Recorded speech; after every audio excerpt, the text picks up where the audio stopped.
ഇവിടെ ഈ പിടിക്കപ്പെടുന്ന ഘട്ടമുണ്ടാവുന്നു. ഇന്ന് യഥാർത്ഥത്തിൽ തൊലിയുരിഞ്ഞ് നിൽക്കുകയല്ലേ കോൺഗ്രസ്. ഒരു ഹൃദയസ്പർശിയായ വീഡിയോ കാണാമേ. ഈ വീഡിയോ കാണുമ്പോൾ ഒരു കോൺഗ്രസ്സുകാരനായിരുന്ന ഞാൻ എങ്ങനെയാണ് ഇടതുപക്ഷത്തേക്ക് കമ്മ്യൂണിസ്റ്റ് പാർട്ടിയിലേക്ക് ആകർഷകനായി മാറിയതെന്ന് നിങ്ങൾക്ക് മനസ്സിലാവും.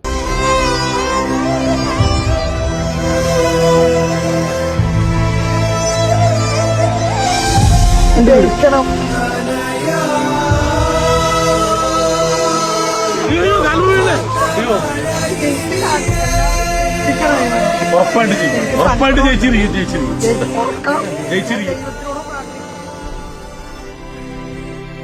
പിടിയിലാവുന്നത് കള്ളംപെയ്ത്തിന് ചെറിയ ചെറിയ തട്ടിപ്പൊക്കെ നടത്തിയപ്പോൾ രക്ഷപ്പെട്ടു പോയിരുന്നു. പക്ഷേ പ്രതിമയും ബാക്കിയുള്ള കിണ്ടിയും സ്വർണവും തങ്കവും ഒക്കെ കേൾക്കാൻ പോവുകയും പിന്നീട് ചില ബന്ധങ്ങളിലേക്കൊക്കെ ചാടുകയും ചെയ്തപ്പോഴാണ് പിടിക്കപ്പെടുന്നത്. ഇവിടെ ഈ പിടിക്കപ്പെടുന്ന ഘട്ടമുണ്ടാവുന്നു. ഇന്ന് യഥാർത്ഥത്തിൽ തൊലിയുരിഞ്ഞ് നിൽക്കുകയല്ലേ കോൺഗ്രസ്. കോൺഗ്രസിലെ നേതാക്കൾക്ക് കൃത്യമായിട്ട് ഉത്തരം പറയാൻ പറ്റുന്നുണ്ടോ? എന്താ നേതാക്കൾ പറഞ്ഞ പ്രതികരണങ്ങൾ? എന്താ VD സതീശൻ പറഞ്ഞത്? വീട് പണി തുടങ്ങിയിട്ടുണ്ട്, നിങ്ങൾക്ക് പോയാൽ കാണാൻ പറ്റുമെന്നാണ്. നട്ടാക്കുരുക്കാത്ത നുണയായിരുന്നില്ലേ? അവിടെ വീട് പണി തുടങ്ങിയോ? നമ്മൾ പോയി കാണിച്ചു കൊടുത്തതല്ലേ? ഒരു വീട് പണിയും അവിടെ തുടങ്ങിയില്ല. അവിടെ വീട് പണി തുടങ്ങാൻ ഞങ്ങളുടെ കയ്യിൽ പൈസ ഇല്ലെന്ന് ഇന്നാണ് KPCC പ്രസിഡന്റ് പറയുന്നത്. ആ പൈസയുടെ കാര്യം ആലോചിച്ചപ്പോഴാണ് നേരത്തെ എനിക്ക് 9 ലക്ഷം രൂപ മുടക്കി നിർമ്മിച്ച, അതായത് നമ്മുടെയൊക്കെ നമ്മുടെ റിപ്പോർട്ടിന്റെ തൊട്ടപ്പുറത്തുള്ള നമ്മുടെ ഇൻക്യുബേഷൻ സെന്ററിലേക്ക് പോയാൽ, അവിടെയുള്ള നമ്മുടെ സ്റ്റാർട്ടപ്പ് മിഷനിലേക്ക് പോയാൽ 15,000 രൂപയ്ക്ക് നല്ല ഒന്നാന്തരം ആപ്പ് നിർമ്മിച്ചു കൊടുക്കും. അവിടെയാണ് 9 ലക്ഷം രൂപയുടെ ആപ്പ്. എന്തിനു വേണ്ടിയിട്ടാണ്? വയനാട്ടിലെ മനുഷ്യർക്ക്, ദുരിതബാധിതരായ മനുഷ്യർക്ക് വീട് നിർമ്മിച്ചു കൊടുക്കാൻ വേണ്ടിയിട്ട് പണം പിരിക്കുന്നതിന്റെ ഭാഗമായിട്ട് 9 ലക്ഷം രൂപയുടെ ആപ്പ് ഉണ്ടാക്കി. ആ ആപ്പിന്റെ വിവരങ്ങൾ, ഇതൊരു ദുരന്ത ബാധിതരെ സഹായിക്കാൻ വേണ്ടിയിട്ടുണ്ടാക്കുന്ന ആപ്പാണ്. ഇത് ഏതെങ്കിലും തരത്തിൽ കോൺഗ്രസിന് ലാഭം ഉണ്ടാക്കാൻ പോകുന്ന ആപ്പല്ല. അപ്പൊ സ്വാഭാവികമായും ആപ്പ് ഡെവലപ്പേഴ്സ് തന്നെ അത് ഡിസ്കൗണ്ട് റേറ്റിൽ കൊടുക്കും. ഇനി അത് പോകട്ടെ, നിങ്ങൾ ഇന്റർനാഷണലി ഒരു വലിയ ആപ്പ് നിർമ്മിക്കുന്ന ആൾക്കാരെ കൊണ്ടുവന്നാൽ പോലും 9 ലക്ഷം എങ്ങനെയാവും? നോക്കൂ, ഇവിടെ കോൺഗ്രസിന്റെ കാര്യത്തിൽ എന്താ ആക്ഷേപം ഉണ്ടാവാനുള്ള കാര്യം? ആപ്പ് കാണുന്നില്ല, ആപ്പും കാണുന്നില്ല, ആപ്പിനകത്തൊരു കണക്കും കാണുന്നില്ല എന്നുള്ളതാണ്.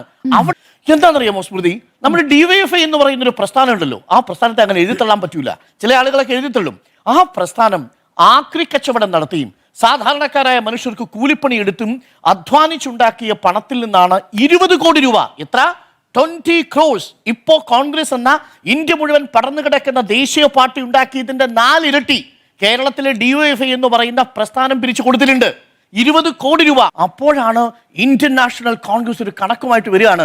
5,38 ലക്ഷം രൂപ. ഇപ്പോൾ അതിനൊരു ക്ലാരിറ്റി കൂടി വന്നിട്ടുണ്ട്. അതിനകത്ത് യൂത്ത് കോൺഗ്രസ് പിരിച്ച 1,50 ലക്ഷം കൂടി വരും എന്നുള്ളതാണ്. അതായത് 4,33 ലക്ഷം രൂപ മാത്രമാണ് കോൺഗ്രസ് പിരിച്ചിരിക്കുന്നതെന്നാണ്. ആപ്പിൽ ഈ വിവരം നമ്മൾ കണ്ടിട്ടുണ്ടോ? കണ്ടിട്ടില്ല. ധനലക്ഷ്മി ബാങ്കിലായിരുന്നു അക്കൗണ്ട് എന്ന് പറയുന്നു. അക്കൗണ്ടിന്റെ വേറെ ഡീറ്റെയിൽസ് പുറത്തു വന്നിട്ടുണ്ടോ? പുറത്തു വന്നിട്ടില്ല എന്നുള്ളതാണ്. അപ്പോൾ ഈ കണക്ക് തന്നെ നമ്മളെ ഞെട്ടിക്കുന്നതാണെന്നുള്ളതാണ്. എന്നാൽ അതേസമയം CPMന്റെ അനുബന്ധ സംഘടനകളും ബഹുജന വർഗ സംഘടനകളും കൊടുത്തിരിക്കുന്ന കണക്ക് നോക്കൂ. കണക്ക് നോക്കുമ്പോഴാണ് 140 കോടിയോളം രൂപ മുഖ്യമന്ത്രിയുടെ ദുരിതാശ്വാസ നിധിയിലേക്ക് കൊടുത്തിരിക്കുന്നു. ഡൽഹി ദേശീയ ഘടകം തന്നെ 92,99,000 കൊടുത്തിരിക്കുന്നു. കേരളം സ്വന്തമായിട്ട് പിരിച്ചിട്ടില്ല CPM, അത് മുഖ്യമന്ത്രിയുടെ ദുരിതാശ്വാസ നിധിയിലേക്ക് കൊടുത്തിരിക്കുന്നു. അപ്പോൾ ഇത്രയും കണക്കുകൾ നമ്മുടെ മുന്നിലുണ്ട്. ഇവിടെയാണ് 5 കോടി രൂപ എന്ന് പറയുന്ന, അല്ലെങ്കിൽ 4 കോടി രൂപ എന്ന കണക്കുമായിട്ട് വരുന്നത്. ഇതാണ് ഞാൻ പറഞ്ഞത്. കള്ളൻ പവിത്രനെ ഓർമ്മപ്പെടുത്തുകയാണ് വയനാടിലെ ഫണ്ടുമായി ബന്ധപ്പെട്ടുകൊണ്ടുള്ള കോൺഗ്രസ് നേതാക്കൾ നടത്തുന്ന പ്രതികരണങ്ങൾ. ഇനി ആ ചില നേതാക്കളുടെ പ്രതികരണങ്ങൾ ഒരു ജോർജ് കുട്ടിയെ കൂടി ഓർമ്മിപ്പിക്കുന്നുണ്ട്. എന്താണ്? എന്നിട്ടും വളരെ സത്യസന്ധം എന്ന രീതിയിൽ ഈ നുണ അവതരിപ്പിക്കുകയല്ലേ. എന്താ പ്രതിപക്ഷ നേതാവ് പറഞ്ഞത്? വീട് നിങ്ങൾ പോയി നോക്കിക്കൊള്ളാനാ പറഞ്ഞത്. ഇന്ന് KPCC പ്രസിഡന്റ് പറഞ്ഞ വീട് നിർമ്മിക്കാനെന്ന് മാത്രമല്ല, രണ്ടാമത് വാങ്ങിയ സ്ഥലത്തിന്റെ രജിസ്ട്രേഷൻ കൊടുക്കാനുള്ള 73 ലക്ഷം രൂപ പോലും ഞങ്ങളുടെ കയ്യിലില്ല. രണ്ടാമത്തെ പ്ലോട്ട് വാങ്ങി ഇതിന്റെ രജിസ്ട്രേഷൻ നടത്താനുള്ള പൈസ ഞങ്ങളുടെ കയ്യിലില്ല. സ്മൃതി, ഞാൻ അവിടെയുള്ള പരിസര പ്രദേശത്തെ ആളുകളുമായിട്ട് അന്വേഷിച്ചപ്പോൾ ആദ്യം വാങ്ങിയ പ്ലോട്ടിന്റെ തൊട്ടടുത്ത് അടുത്തിടെ നടന്ന ഒരു ട്രാൻസാക്ഷനിൽ 40,000-45,000 രൂപയാണ് സെന്റിന്. ഇവിടെ ഇതെങ്ങനെയാ 1.5 ലക്ഷം രൂപയാവുന്നത്?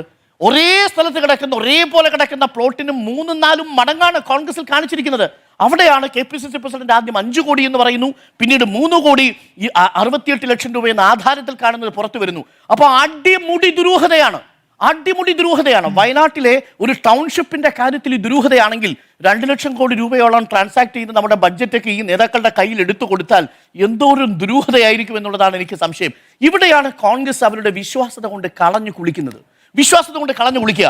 ഇതാ നോക്കൂ, മാർച്ച് 26-ാം തീയതി KC വേണുഗോപാൽ പറയുന്നു, UDF സർക്കാർ വന്നാൽ ആദ്യ പരിപാടി മുണ്ടക്കൈ ചൂരമല വീടുകളുടെ പൂർത്തീകരണമായിരിക്കും. ഇതെന്താണ് KC വേണുഗോപാൽ പറയുന്നത്? KC വേണുഗോപാലിന് വലിയ പിടിയുണ്ടോ? ആ വീട്ടിൽ ഇന്നും നാളെയുമായിട്ട് 35-40 ആളുകൾ കയറി താമസിക്കും. അടുത്ത വിഷുവിന് മുമ്പ് ബാക്കിയുള്ള ആളുകൾ താമസിപ്പിക്കും. മഴ വരുന്നതിന് മുമ്പ് ബാക്കിയുള്ള ആളുകൾ കൂടി അവിടെ പ്രവേശനം ഉറപ്പാക്കും. നോക്കൂ, ഇനി അത് 1-2 മാസം കൂടി മുഴുവൻ ഘട്ടത്തിൽ ആളുകളുടെ തൽപ്പരമാണ്. വീട് ഉയർന്നു, സ്ട്രക്ചർ ഉയർന്നു, പട്ടയം കിട്ടി, അവിടെ ആളുകൾക്ക് താക്കോൽ ദാനവും നിറവേറ്റി കഴിഞ്ഞു. ശരിയാണ്, നേരത്തെ പ്രതീക്ഷിച്ചതുപോലെ ആളുകൾക്ക് ആ ദിവസം തന്നെ താമസിക്കാൻ പറ്റിയില്ല. വലിയൊരു പ്രോജക്റ്റ് ആണല്ലോ, 5 ഘട്ടമായി വികസിച്ച് കിടക്കുക.